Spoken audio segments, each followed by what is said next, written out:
Hannity. Believe it or not, we are following 6 major breaking news stories tonight. The great one, Mark Levin, Tommy Lahren, Reince Priebus, and many others will be here with all the reaction.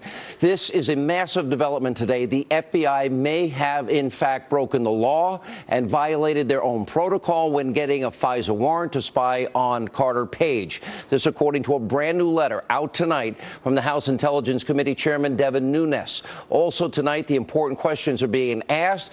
We should have answers very soon.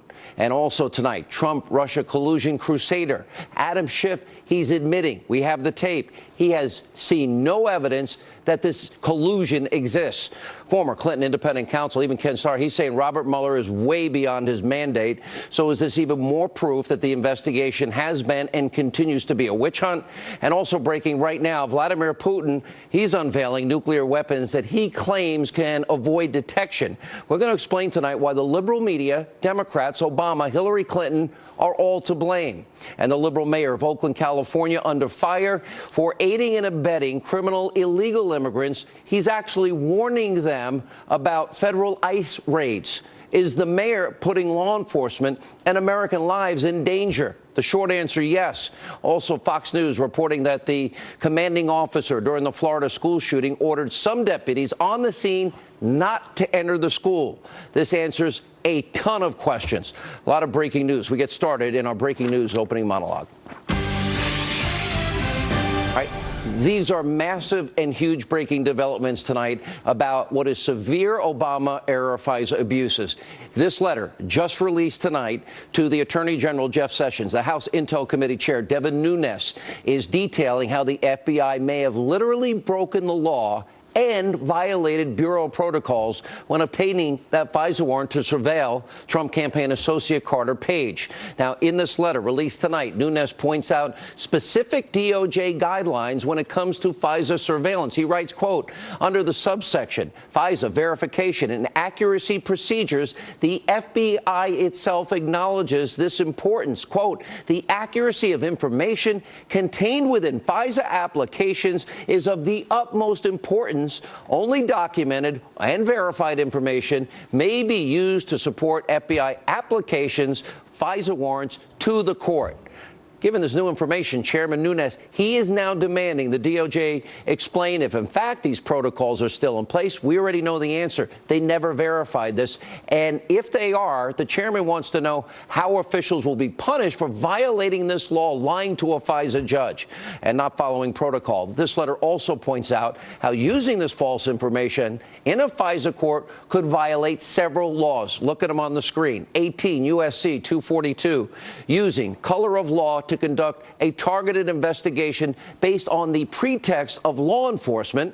Then you have 50 U.S.C. 1809, surveillance conducted under color of law in a manner not authorized by a FISA conspiracy, obstruction of justice, and contempt of court.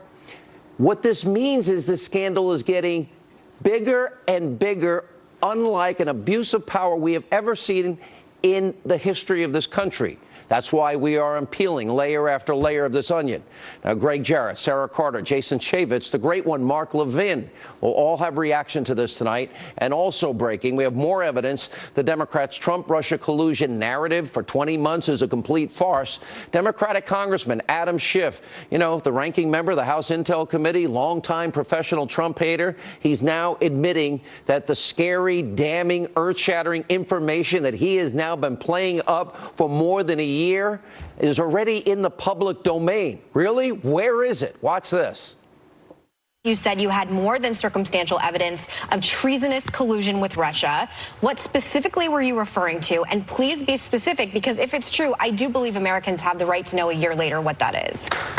Well, I've certainly said that there's ample evidence of collusion. I've never used the word treason. Only Steve Bannon has used that word. If you look at the facts that are already in the public domain, they're pretty damning. Is it enough for Mueller to bring charges? Because if it isn't enough for Mueller to bring charges, what does that mean? Well, what it means... Charges of collusion. This is a very important question, and that is what's Mueller's job and what's our job? Bob Mueller will make the decision whether there is proof beyond a reasonable doubt to indict and convict people. It is not his responsibility to tell the country what happened. amazing job, Meghan McCain. Let me give you the translation. Adam Schiff is accusing Trump of collusion with little more than speculation, rumor, and a phony Russian dossier that was never corroborated or verified. Do you see how severe this is? Now, we may well find out in coming weeks or months that Schiff's constant anti-Trump five-alarm fires has been nothing more than political hyperbole meant to damage a sitting president that you voted for so he could win favor with his liberal base and get hired by conspiracy TV MSNBC. And it's probably why, according to the RNC, Schiff has appeared on television 227 times since President Trump's inauguration. So it's only a matter of time where NBC hires him. Maybe he'll take over from Matt Lauer, who's been out for a while. Also brand new tonight, Robert Mueller now facing criticism from someone who has intimate knowledge of special counsel investigations. Kenneth Starr, you might remember, independent counsel responsible for investigating Bill Clinton in the 90s. He is saying that Mueller, something we've been saying, might be crossing a line. Watch this. Bob Mueller looking into Trump's business dealings before 2016 to see if there was potential opportunity for exertion of influence by Russian, any kind of actors on their part. Fair point. I think it's beyond his mandate. The mandate is what happened during the 2016 election in terms of collusion. In fact, I think that the indictment almost 2 weeks ago of the 13 Russian nationals and the 3 companies suggests there was no collusion. My sense would be, but I don't have all the facts, Bob, I love you, but let's just stay focused on what the issue is, and that's collusion in the campaign. Starr went on to explain that while Mueller's investigation must remain narrowly focused, it's up to the Deputy Attorney General. He's right, Rod Rosenstein, who is overseeing this case to keep Mueller on task. Now, remember, this whole witch hunt was supposed to only be about Trump-Russia collusion.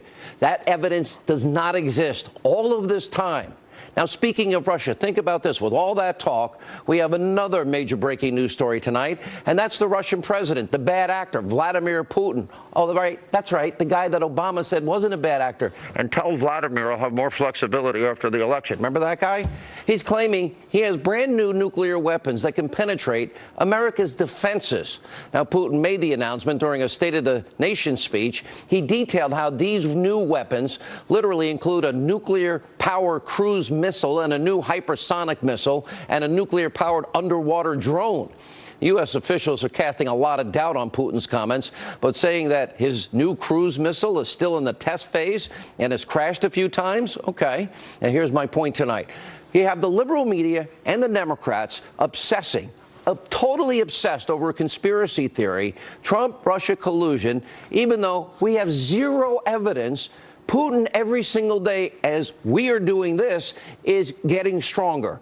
And the left and the media are literally playing right into Putin and Russia's hands. Now, Putin's entire goal, what is it? To sow political discord in America. And that's exactly what the left, that's exactly what the media are literally doing by going down the Russia collusion rabbit hole with no evidence. Then there's Barack Obama and Hillary Clinton. Remember Obama mocking Mitt Romney for daring to call Russia a threat and then ignored threats? Specific threats in 2014 from Devin Nunes and others on the House Intel Committee. And he told President Trump, stop whining about the election and election interference just days before the election. And Hillary Clinton stupidly, remember that silly reset button? She's going to reset relations with Russia. And then she helped approve giving Russia and Putin control of 20% of our uranium. And then she paid for the Russian dossier filled with Russian government lies. You know, so great job, media and Democrats. You've done a great job dividing the country and lying to the American people without evidence and pushing baseless conspiracy theories because you hate Donald Trump and Vladimir Putin's getting stronger. Now, we have more breaking news tonight. This story is outrageous. The Department of Justice is trying to determine if the mayor of Oakland, if she literally obstructed justice, warning criminal illegal immigrants about ICE raids. Now, this liberal mayor, well, she took to Twitter on Saturday and to alter illegal immigrants and warn them in the Oakland area that, hey, federal immigration authorities are preparing to conduct operations. Now, the acting head of ICE is blasting this mayor, saying that her stunt allowed about 800 criminal illegal immigrants to avoid arrest. And he also said this on Fox and Friends this morning. Let's take a look. What she did is no better than a gang lookout yelling police when a police cruiser comes in the neighborhood, except she did it to the entire community. I mean, it's beyond the pale. I've been doing this for 34 years, and this is a whole new low to intentionally warn criminals that law enforcement's coming. Being a law enforcement officer is already dangerous enough, but to give the criminals a heads up that we're coming in the next 24 hours increases that risk, puts them, you're talking about, these are American heroes that strap a gun to the hip every day to defend this nation. And to tell the criminals we're coming in the next 24 hours, it's just incredible. Beyond incredible. The mayor of Oakland is literally aiding and abetting criminal illegal immigrants. And of course, she is defending her actions, writing on Twitter, not talking about the consequences. I don't regret sharing this information. It is Oakland's legal right to be a sanctuary city, and we have not broken any laws. We believe our community is safer when families stay together. Okay, they did break laws. We have laws on the books. It's pathetic. But what the mayor's not saying, and clearly, obviously doesn't realize or care, is that not only is she putting immigration authorities' lives at risk, she's doing the same thing for American citizens in her community. Now, ICE is saying all they're trying to do is get the bad people off the street. So guess what? If any of the criminal illegal immigrants that should have been detained commit a crime, then the blood will be on her hands. And literally, she will be responsible for whatever happens. She owns this. Now, we have a major update, too, tonight on the Florida school shooting. Fox News reporting the commanding officer, we are now confirming tonight, on the scene during Nicholas Cruz's rampage, literally ordered some of the first responder deputies to set up a perimeter instead of confronting and neutralizing this madman, this gunman. Now, this new piece of information is beyond stunning. Now, the Broward County Sheriff's Office policy for dealing with active shooter situations says first responders may go into a building to save lives without permission.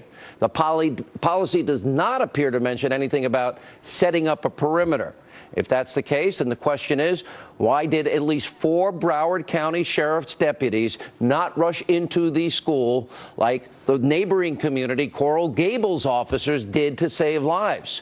Now, Fox News is also reporting that there were delays in allowing EMTs to go inside the school. Remember, we're talking about kids. These moments, precious seconds, save lives. And we also know that there were dozens of missed warning signs prior to the shooting by the FBI and the Broward County Sheriff's Office. This is one huge, massive, big government bureaucratic failure at every level. The government failed the people of Florida, and as we have been telling you, Broward County Sheriff Scott Israel is refusing to accept even an ounce of responsibility. And he's also saying that he likely will not release video of how deputies responded so that we, you, the American people, can see exactly what happened. Shameful, because a tragedy could have been prevented. All right, back to our top story. Joining